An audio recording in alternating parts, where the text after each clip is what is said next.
primary source of coercion in the world we live in today is not from crooks, it's not from frauds, it's from the government. Freedom means no government coercion in a political sense, and what we're getting today is less and less freedom, more and more government intervention. And you know, you talked about this bankruptcy as if it was a positive thing.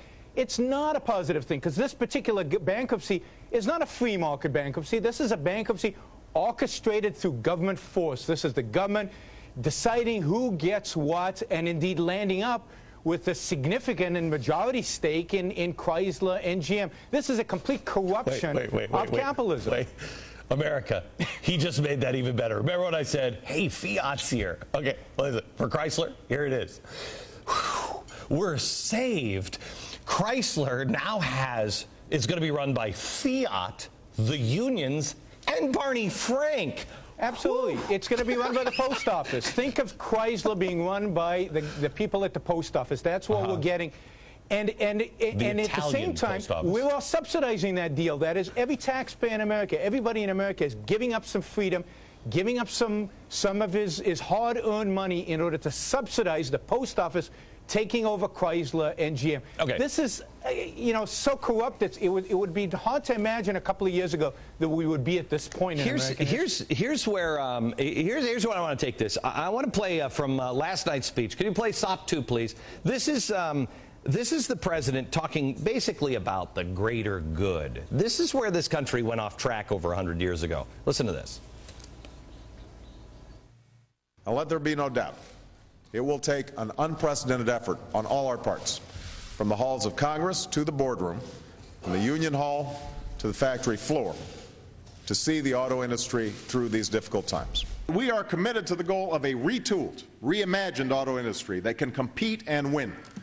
Millions of jobs depend on it, scores of communities depend on it, and I believe the nation that invented the automobile cannot walk away from it.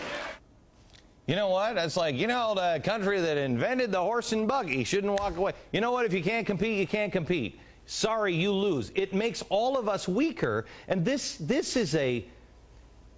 Help me out on this. Well, I believe this is the problem that started with the progressive movement with the Republicans and the Democrats. It's the common good nonsense that really is a common infection. It doesn't do anybody any good when we're propping up the weakest.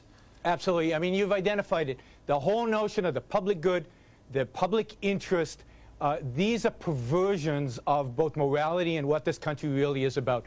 This country is about individualism. This country is about individuals owning their own life, pursuing their own happiness, the right to life, liberty, and the pursuit of happiness. That's what they're essential. Not your life is owned by the state, and we're going to tell you how to behave depending on whether your behavior is good for the public or not good for the public.